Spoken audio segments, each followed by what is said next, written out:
welcome back to the Hoofeisen Ranch. Today, we're out cutting hay. Good times, finally.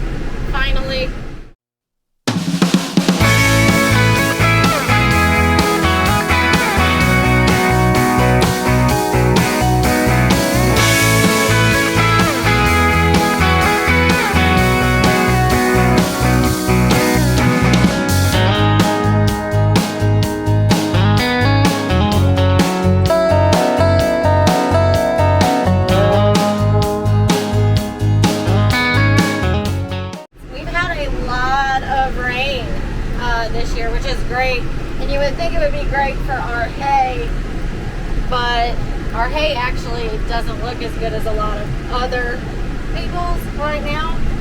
We have had a really cool spring and summer so far. On the 4th of July it was only 52 degrees outside and raining, and then we had a big hailstorm the other day too. It didn't really damage any of the hay crop, but for my actual garden, it tore up all my tomatoes and cucumbers, which weren't doing well at all anyway, so it didn't really matter. It's just been too cool for them, so I don't know if I'll get really any tomatoes or cucumbers this year for pickling until I bring them for the inside greenhouse. What do you say, Bubba? Going riding on a tractor? Riding on the tractor. Are you going to drive the tractor when you get big? Yes.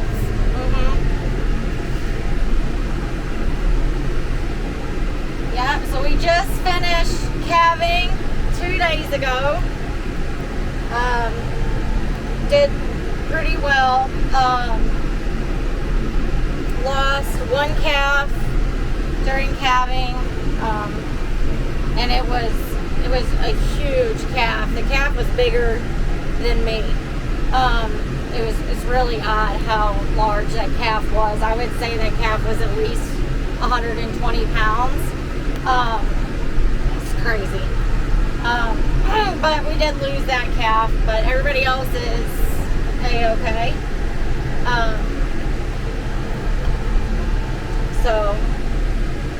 So far so good, and then we'll have fall calving as well this year. But as for our spring calving, it's officially over.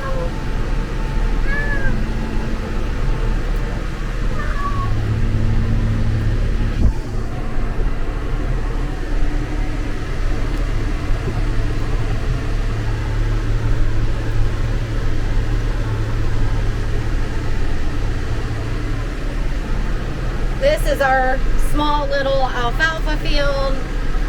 We have triticale planted in another field, pretty large field up front, but that's not going to be ready until around the end of August, beginning of September. We planted spring trit. It needs about 87 days.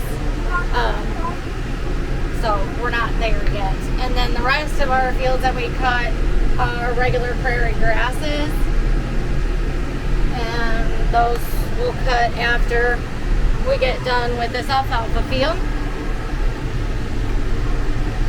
And there's our bred heifers over there that we have for sale right now.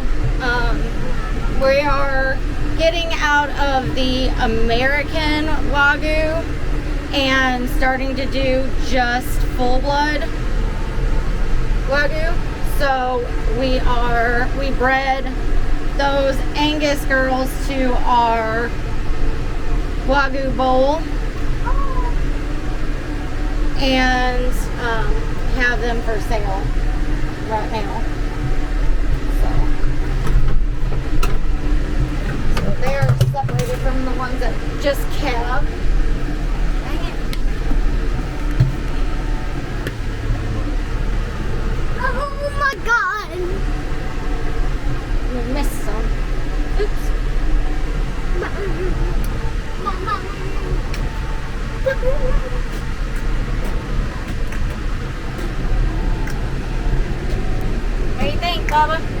Ready to drive?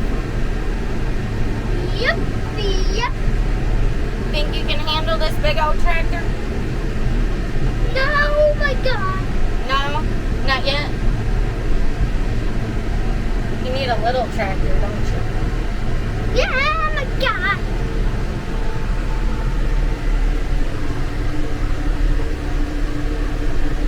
Get all this cut, and then we'll get it raked up. This part of the field's pretty short. The outside edges were actually pretty good looking. So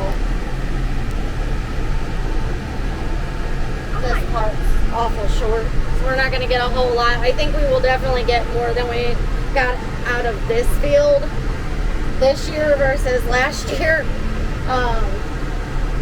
Last year was really bad because we just got out of the drought, and we only got 3 brown bales out of this field last year. So we had a pretty bad hay yield last year. I really hope we beat it this year by like a lot. I hope, but fingers crossed. The grass headed out pretty early. It was just so cool. It didn't grow as tall as it should have been and headed out, so it's time to cut it, but it's definitely not as tall as it should be.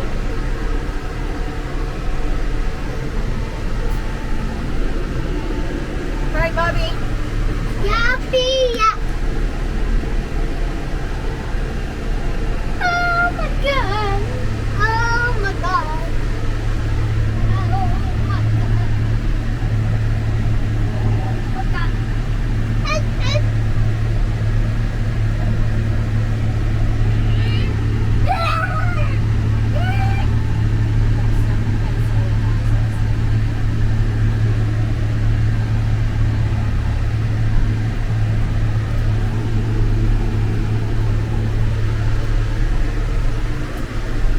There's our honeybees over there. They are actually starting to put honey into the Flow Super.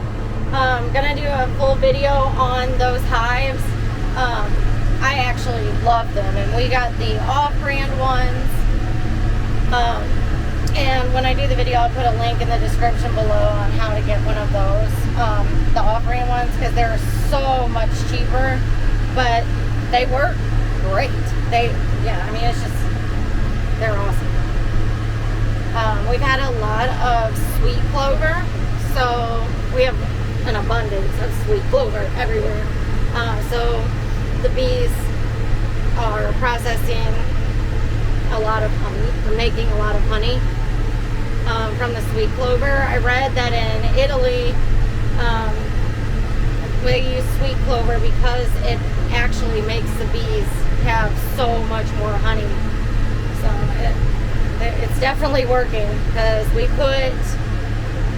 bought the bees and put them in April, and they're already, I would say within the next 2 weeks, maybe 3 at the most, we'll be able to already get honey from our bees. So that sweet clover is rocking it for sure. Now I'm super excited to get honey. Are you super excited, Bubba? Yes, my God. Bubba loves honey. You like your honeybees, don't you, buddy? Yeah. Yeah, they're really nice honeybees, aren't they? A lot of people are really intimidated by bees, but working Mama. with them. Oh, I just saw a frog. You saw a frog? Yeah. So cool. But working with them firsthand, there's really nothing to be afraid of. They are super calm. The ones that I have are super calm. I haven't been stung once, and most of the time I don't even wear the suit around them at all. The only time I wore the bee suit was when we transferred them from their boxes into their hives. So the boxes that they arrived in when we purchased them into the hives.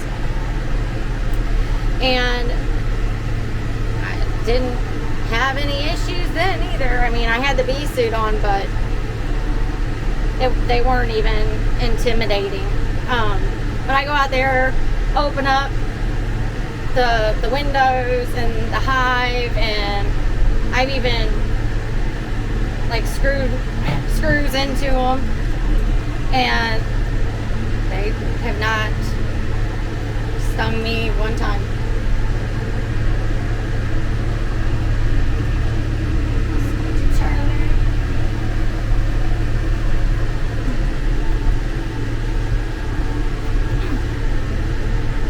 Different cast next time around. But there's our garden over there. It's not doing well. The only plants that are doing well at all are lettuces, garlic, and I planted those all from seed, and they're the only ones that are actually doing well. My tomatoes are horrible. Cucumbers are horrible. Oh, Bubba's watermelon are doing well, actually. They're doing quite well. So, we're working on getting a greenhouse. This year, the NRCS did not give out any greenhouse or high tunnel grants. And the reason is they gave out a whole bunch of them last year, and most of the people did not use the money and did not buy their high tunnels. Because you have to purchase the high tunnel or greenhouse first, and then they reimburse you once it's finished. Which if you weren't going to do it, why put in for it? Doesn't make much sense to me. But so we didn't get our greenhouse this year because the people from last year decided to screw that up for us. So, well, hopefully next year. So we'll see. Bubba, hold your drink before it falls. Go figure.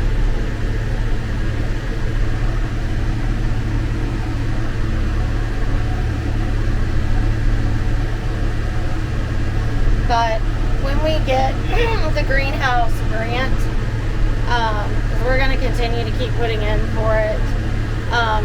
I want to get one of the greenhouses in the snow, which is a geothermal greenhouse. And you can still use the high tunnel money towards a better greenhouse like a geothermal. So, but I do want to get one of those because you can grow oranges, you know, in the snow in Wyoming all year round. So you can't beat that, and it's cost effective. It's not going to blow away because it's mostly underground. I think it will be absolutely awesome. I don't think anybody will be able to get me out of the greenhouse once that's built.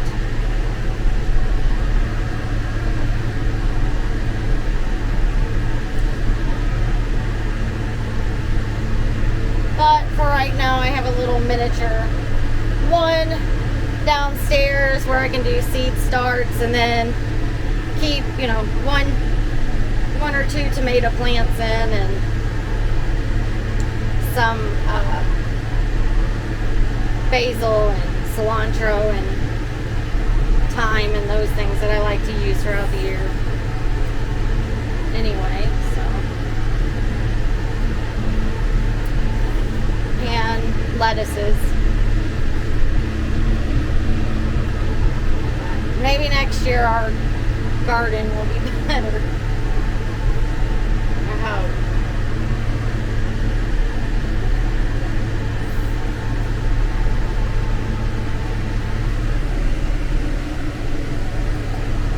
Gotta go around this dang well.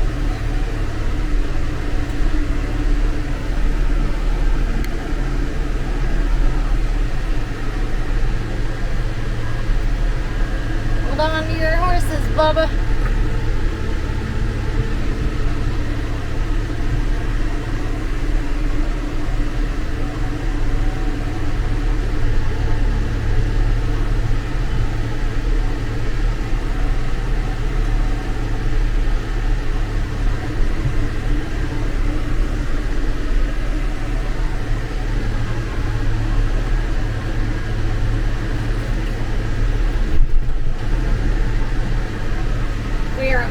We're also we've moved our beef freezer from the building we had in Sheridan now to the ranch, so it's gonna make things so much easier. We don't have to drive 4 to 5 hours every week just to ship meat. We can ship it directly from here, so we'll be able to ship meat out more than one day a week, which will be great. And as soon as we get everything moved over and all put in there, organized, which we're gonna do this weekend, I'll do a video on our new freezer here at the ranch. Super excited that that's here now. That takes so much weight off of our shoulders and so many extra hours a week just in drive time.